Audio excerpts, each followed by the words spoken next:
July 1న జాతీయ వైద్యుల దినోత్సవం. ఆంధ్రప్రదేశ్ గ్రంథాలయ సంఘం, విజయనగరం జిల్లా శాఖ, సీతం ఇంజినీరింగ్ కళాశాల సంయుక్తంగా జూలై 1వ తేదీన జాతీయ వైద్యుల దినోత్సవం నిర్వహిస్తున్నామని SITAM engineering college director doctor M Sashibhushan Rao పేర్కొన్నారు.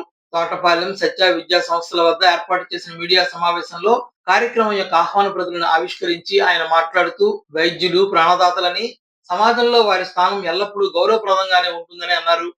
సాంకేతికంగా ఆర్టిఫిషియల్ ఇంటెలిజెన్స్ తదితర అంశాలతో ప్రపంచం ముందుకు వెళుతోందని, ఈ నేపథ్యంలో విద్యార్థులకు వివిధ అంశాలపై జాతీయ వైద్యుల దినోత్సవం నాడు ప్రముఖ వైద్యులతో అవగాహన కల్పిస్తామని అన్నారు. ఈ కార్యక్రమంలో ఆంధ్రప్రదేశ్ గ్రంథాలయ సంఘం విజయనగరం జిల్లా శాఖ అధ్యక్షులు Samudrala Guruprasad, Satya degree college principal doctor Sai Devamani తదితరులు పాల్గొన్నారు.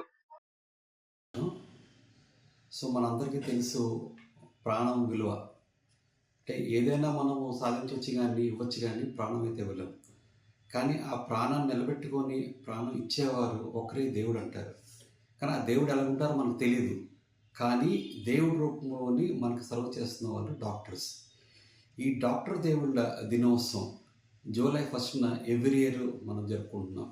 ఈ సంవత్సరం కూడా మన డాక్టర్ దేవుళ్ళందరినీ కూడా స్మరించుకుంటూ వాళ్ళు సన్మానం చేసుకుంటూ వాళ్ళ యొక్క ఈ కార్యక్రమాలన్నీ ఏం చేస్తున్నారు వాళ్ళన్నింటినీ కూడా ఒకసారి అందరికి కూడాను విశేషించడానికి అంటే జూలై 1ని మన సీతం కళాశాల డాక్టర్స్ డే జరుపుతున్నాము.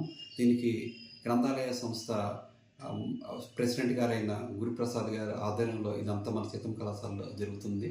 సో కళాశాల విద్యార్థులు కూడా ఏంటంటే వాళ్ళతో ఇంటరాక్ట్ అవుతారు. నౌడేస్ ఏంటంటే టెక్నాలజీ ఏ విధంగా మనకు ఉపయోగపడుతుంది, డాక్టర్స్కి ఏ విధంగా ఉపయోగపడుతుంది, డాక్టర్స్కి దానివల్ల ఏంటంటే ఏ విధంగా మనకి ఈ డిసీజ్ని ముందే ఎలాగ ప్రివెంట్ చేయగలవచ్చు. ఇప్పుడు లేటెస్ట్ అంతా ఇవన్నీ కూడా వస్తున్నాయి కదా, ఇవన్నీ కూడా డిస్కషన్ అన్ని చేయడానికి ఏంటంటే ఈ పర్టికులర్ సదస్సు జూలై 1 జరుగుతుంది. సో అందరూ రావాల్సిందిగా కోరుతున్నాం. ఇంత చక్కగా ఈ కార్యక్రమం ఆర్గనైజ్ గురుప్రసాద్ గారికి ఇంకోసారి ధన్యవాదాలు చెప్తున్నాం.